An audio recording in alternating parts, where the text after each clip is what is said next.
Blind as a bat was Marhall Jew Bob when it came to one legal part of his job. Twice a month it occurred, on the 1st and 15th, when arrest warrants from the South were received, naming people he knew whose morals were clean, in Nome, but whose actions below were obscene. Wearing a badge in the North is quite odd because of the landscape, weather, and frauds. The Bering Sea's frozen from September to June, leaving felons free to whistle a tune, until the backcountry streams their ice load ungirds, and miners stampede east like a buffalo herd.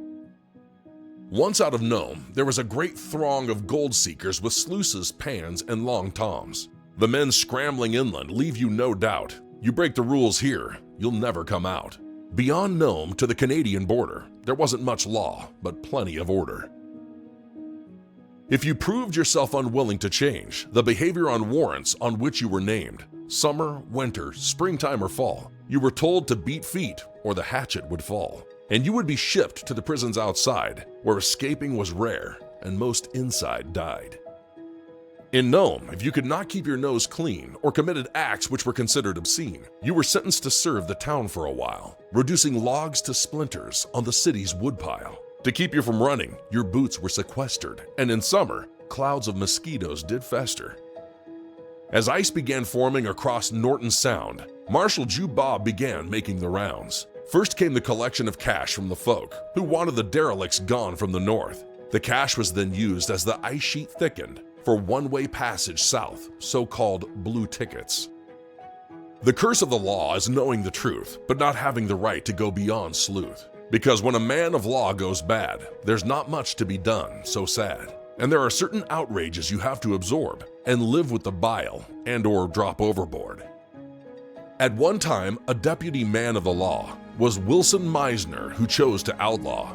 He once hit a bandit and, with a smile, refused to admit it, and all the while stashed 40,000 of Canadian cash and refused to give up his ill-gotten cash.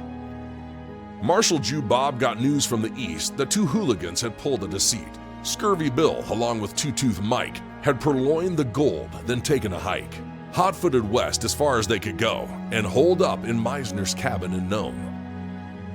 A posse was formed, but it came with a flaw. To be legal, it needed a man of the law to guide all their action and record the whole deal, so no other bandito would try the same steal. So Meisner went along with the charade and joined the posse at the head of the parade. Meisner, a step ahead of the crew, salted a route for the men to pursue. A trail of blood led to an abandoned abode, where Meisner, alone, to the front door strode. Armed with a cigar and nothing more, he boldly kicked open the log cabin door. Hailed for boldness for his cabin advance, no one in the posse considered the chance that Meisner had played them for Scurvy Bill and Two-Tooth Mike, who went over the hill, and neither was ever heard from again, or, for that matter, the payroll Canadian. Marhall Jew Bob was nobody's fool. To follow the money was his forensic rule. Scurvy Bill and the man with two teeth did not leave Nome with the money or wreath. Therefore, the gold was where they'd last slept, and the boldness of miser was a clue to theft. Money, like fire, is an excellent slave, but if a master takes you to the grave, the same can be said of the bedrock of law. If it doesn't work for you, it's a duplicitous maw, which gnashes its teeth in the direction of wealth and corrupts the ethos of everyone's health.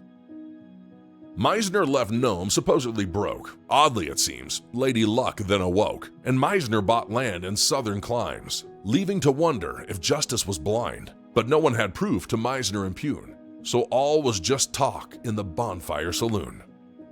Marhall Jew Bob is from Steve Levi's book, Bonfire Saloon. Bonfire Saloon is available at Author Masterminds, on Amazon, Barnes & Noble, and everywhere good books are sold. Bonfire Saloon is a Readers and Writers Book Club selection.